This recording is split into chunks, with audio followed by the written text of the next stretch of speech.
Hello students, let's start our first chapter of class 10th of physics, that is electricity. Let's start with the introduction, the concept of current. Okay, so generally electricity जो होती है वो दो type की होती हैं, एक होती है स्टैटिक इलेक्ट्रिसिटी और दूसरी होती है करंट इलेक्ट्रिसिटी. ओके, यहाँ पे देखने को दिख रहा होगा कि स्टैटिक एंड इलेक्ट्रिसिटी दो टर्म्स हैं. ओके, स्टैटिक मीन्स होता है रेस्ट और स्टेशनरी एंड इलेक्ट्रिसिटी मीन्स होता है चार्जेस. एंड सेम चीज़ यहाँ करंट इलेक्ट्रिसिटी में करंट मीन्स होता है motion and electricity means charges. Now static electricity means, अब इसको डिफाइन कैसे करेंगे? It is study of charges at rest is called electrostatic और स्टैटिक इलेक्ट्रिसिटी. स्टैटिक इलेक्ट्रिसिटी को हम इलेक्ट्रोस्टैटिक भी बोलते हैं.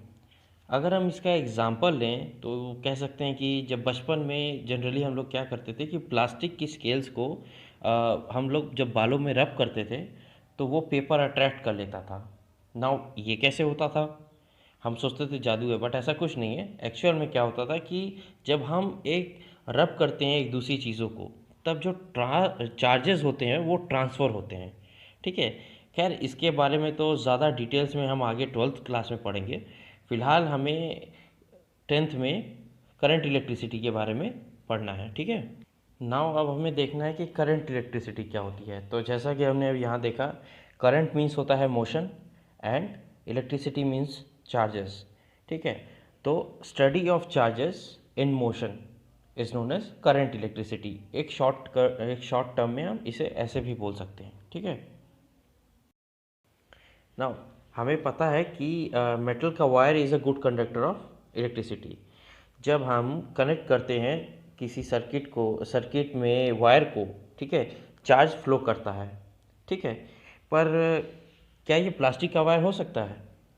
और क्या प्लास्टिक के वायर में करंट फ्लो करता है? नहीं.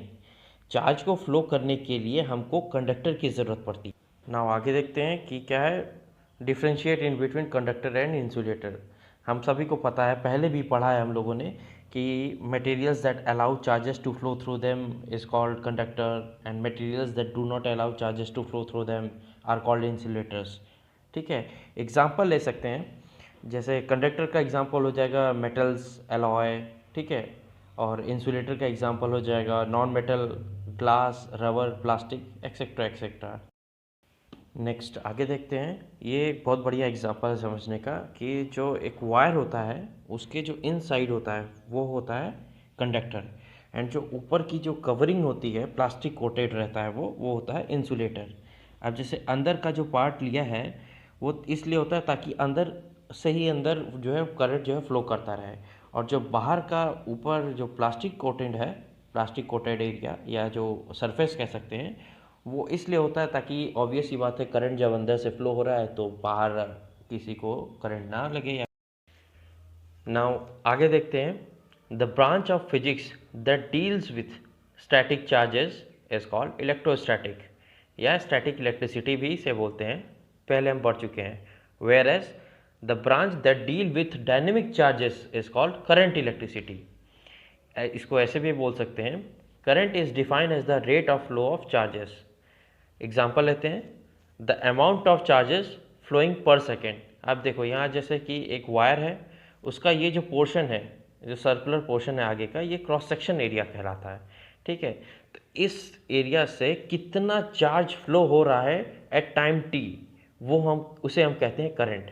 अगर दूसरी भाषा में बोलें, in other words, if a charge Q passes through an area in time t, then current I at a time is given by I is equals to Q by T. I hope सभी को यहाँ तक समझ में आ गया होगा. आगे देखते हैं. SI unit of current.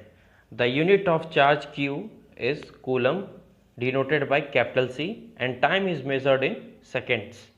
So I is equals to Q by T. What is Q? Q is our charge. ठीक है, चार्ज का SI यूनिट क्या है? Coulomb. Coulomb per second is known as ampere. So the SI unit of current is ampere. Suppose अब एक question पूछ दिया अगर कि define 1 ampere, then if 1 coulomb of charge crosses an area in second, then the current through that area is known as और is called as 1 ampere. ठीक है, जैसा कि अभी हम लोगों ने पहले थोड़ा डिस्कस किया था इसके बारे में। Now electric charge, there are two type of electric charges, positive and negative, same as magnet में जैसे होते हैं उसमें भी पॉजिटिव एंड नेगेटिव होते हैं, दोनों साइडेड अलग अलग साइड्स के। तो bye convention the charge acquired by a glass rod rubbed with a silk cloth is positive charge, and charge acquired by ebonite rod rubbed with a woolen cloth is called negative charges। मतलब क्या है कि अगर हम किसी भी glass rod को अगर हम सिल्क क्लॉथ से रब करते हैं तो उसके ऊपर जो चार्जेस चढ़ेंगे या जो आएगा चार्जेस उसके ऊपर वो होगा पॉजिटिव चार्ज। एंड अगर इबोनाइट रॉड को हम किसी वुलन क्लॉथ से रब करते हैं तो उस जो चार्ज एक्वायर होगा उसे हम कहेंगे नेगेटिव चार्ज। इसकी कुछ इंपॉर्टेंट प्रॉपर्टीज़ भी हैं, वो भी देख लेते हैं कि फर्स्ट क्या है, अपोजिट चार्जेस और unlike charges attract each other same as magnet, पढ़ा होगा इसे शायद 9th में। ठीक है, a positive charge attracts a negative charges. ठीक है, सेकेंड क्या है इसकी प्रॉपर्टी, सिमिलर चार्जेस और like charges repel each other just same as magnet. Okay, the positive charge repel positive charge and negative charge repel negative charges. Okay, now SI unit of charge क्या है, पहले हम लोगों ने इससे पहले discuss किया था, that is coulomb which is denoted by capital C. ये याद रखना कि कैपिटल सी से ही डिनोट होता है, ठीक है, not small C. And now conductors and insulators, पहले भी स्टार्टिंग में हम लोगों ने इसके बारे में थोड़ा डिटेल्स पढ़ ली थी, यहाँ देखते हैं। Those substance through which electricity can flow are called conductors. All metals like silver, copper, aluminium etcetera are conductors. ठीक है, the metals alloys such as nichrome, manganese, which are used for making heating elements of electrical appliances, are also conductors।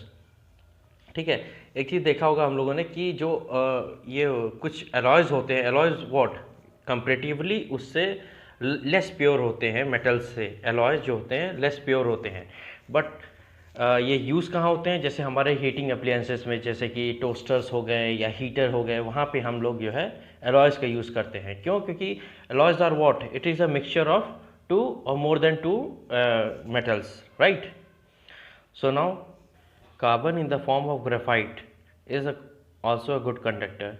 Means graphite तो non conductor है, ये non metal है, तो कैसे हो गया? नहीं, नॉन मेटल होने के बावजूद भी अगर कार्बन ग्रेफाइट के फॉर्म में है then it will act as a conductor।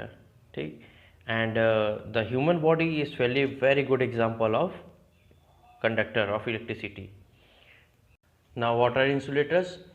Those substance through which electric charges cannot flow are called insulators। In other words, those substance through which electricity cannot flow, okay, like glass, rubber, ebonite rod, plastic, paper, wood, बहुत सारे examples हैं इसके। ठीक है, जो क्या नाम है, इलेक्ट्रिसिटी को एक पॉइंट से दूसरे पॉइंट अलाउ नहीं करता है पास करने के लिए। इलेक्ट्रॉन्स तो होते हैं बट उनकी रेजिस्टिविटी बहुत ज़्यादा होती है। ठीक है, इसके बारे में हम आगे पढ़ेंगे, कि रेजिस्टिविटी क्या होती है, रजिस्टर क्या होता है।